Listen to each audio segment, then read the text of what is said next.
massive Wyatt Sicks news today as we build to Monday and Uncle Howdy's very first in-ring debut match against Chad Gable. Posting this on their Wyatt Sicks Twitter account, the faces of American Made all crossed out with the word repent, with a tweet saying, "A bond forged in the tears of the innocent is not a family, it's blasphemy." So obviously we know now Wyatt Sicks want American Made to repent. When they repent, do they turn babyface? Is that how the feud actually ends with American Made? This kind of indicates that maybe Chad vs. Howdy isn't the end of this story, that potentially the entire faction is still a target, potentially a 4-on-4 tag at some point. But with Saturday being 1 year since the death of Bray Wyatt, obviously a lot of people are looking at the match for Uncle Howdy on Raw as a poetic tribute to Bray Wyatt. And obviously they were raising the question prior to, is there something more that could happen? A lot of people were looking at Alexa Bliss's potential return. And, well, let's just say Alexa added a little bit of fuel to that fire today by simply posting a GIF, a Taylor Swift gift, with the words on it reading, "Are you ready for it?" with a lot of people now anticipating that she's talking about a potential WWE return. But this is things you might have missed from WWE Smackdown. Make sure you hit the like button, and if you are new to the channel, hit the subscribe button too. Let's start off talking about this sign. Why is Booker T getting owned on the WrestleMania 22 poster? I mean, it made me look at it, and actually, they're not wrong at all. They even made it the cover art for one of the DVDs. Poor Booker T. The show would start this week with Cody Rhodes as a special guest on the Grayson Waller effect, and I really do love the fact they've given Grayson Waller back the ability to live stream on Instagram at the same time as doing this show. Now, personally, I would like to see, the actual Instagram thing on the screen, but when you see comments like this, like Grayson's live gonna have more viewers than the AEW show, maybe that's the reason they won't do it. A-Town Down Under would then play a video package that showed Kevin Owens turning on all of his former friends, turning on Sami Zayn, John Cena, Chris Jericho. They actually showed Chris Jericho on WWE TV in 2024.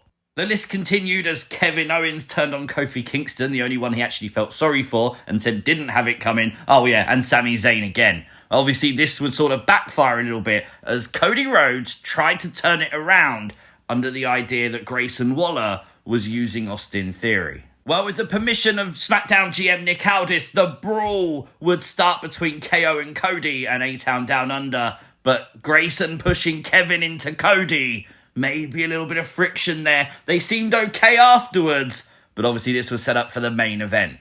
A typical WWE can they coexist storyline as Cody and Kevin teamed up to take on Grayson and Theory. Well, the answer was yes, they could coexist. Cody and Kevin winning the main event tonight. Worth noting, though, again, second week in a row, Kevin Owens winning with a pop-up powerbomb. We said last week, this is a sign of the old Kevin Owens. And WWE, you knew what you were doing. We obviously recapped all the matches happening at Bash in Berlin, and we came back to screen with this shot. KO holding the title, moving fastly towards Cody Rhodes, but just handing him his belt. They set it up perfectly where they knew there was time left, and they made sure you were paying attention because you didn't know if KO was gonna turn. But it is a tease. It's a very cheeky one, but a tease nonetheless that KO could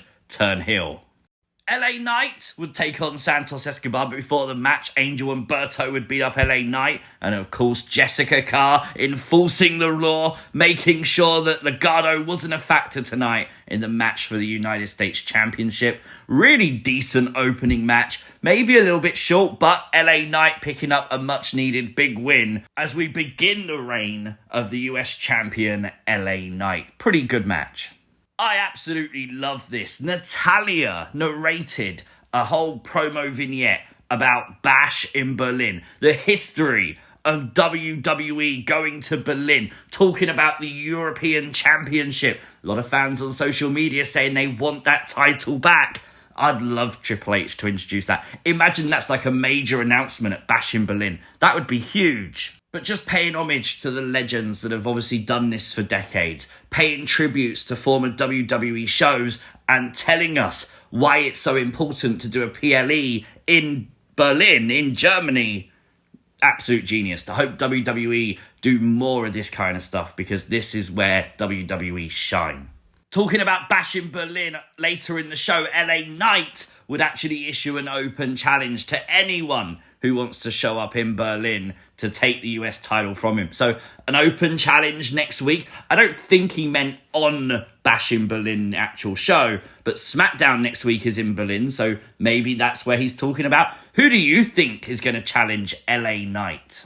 We did get a match added for Bash in Berlin PLE though. Of course, it will be Jade and Bianca challenging Albert and Isla for the Women's Tag Team Championships. So is this where the titles change, do you think? There was a 6-woman tag tonight. Jade and Bianca teaming with Naomi, with the Unholy Union teaming with Blair Davenport. Do you know what? I can't find any fault with this match. I genuinely think this could potentially be match of the night. Genuinely. Naomi would pin Blair Davenport, so obviously continuing that feud there, as obviously Bianca and Jade pick up that momentum ahead of Bash in Berlin. Andrade would crash the barbershop tonight, as Carmelo Hayes was talking, and we set up a match for next week's SmackDown in Berlin. Again, these two have been killing it. I'm sure it'll be no different next week at all. But on the right of your screen here, that is WWE's Director of Character Development, Rob Fee. Obviously, we know Rob Fee quite a lot from the Nightbird campaign. Rob Fee shown on screen this week, obviously there to get a haircut, right? We have new tag team champion, as Jacob Fatu was told by Solo Sikoa to give the title to Tonga Loa. And it was met with a reception of "You can't wrestle" chants directed at Tonga, as Solo Sikoa promoted Jacob Fatu to his own personal enforcer. While he was physical tonight, I do wonder if this is a move because obviously Jacob is in the boot still and this just protects him. We definitely don't want anything else happening to Jacob Fatu as we progress this Bloodline storyline. Well, the tag champs would defend their belts against the Street Profits tonight, and it was a decent match. But it would be the Bloodline standing tall thanks to Jacob Fatu super kicking the Street Profits with that boot on. That looked nasty. A post-match beatdown of the Street Profits would bring out DIY to try and make the save, but the Bloodline would prove too much for them and they would fall at the feet of the Bloodline. No Roman Reigns tonight, but Corey Graves on commentary saying, will we ever see Roman Reigns again? The answer's no. Roman's done. Now, of course we're going to see Roman again, as they set up for Nia versus Michin in a Berlin street fight next week on SmackDown for the Women's Championship.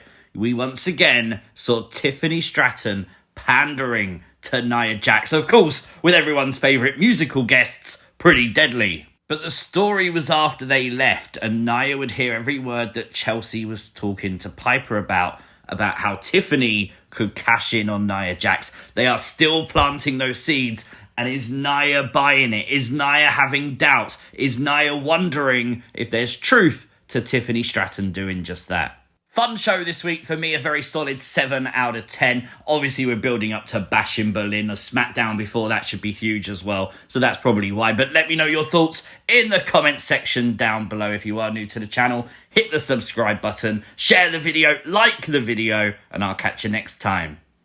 Peace!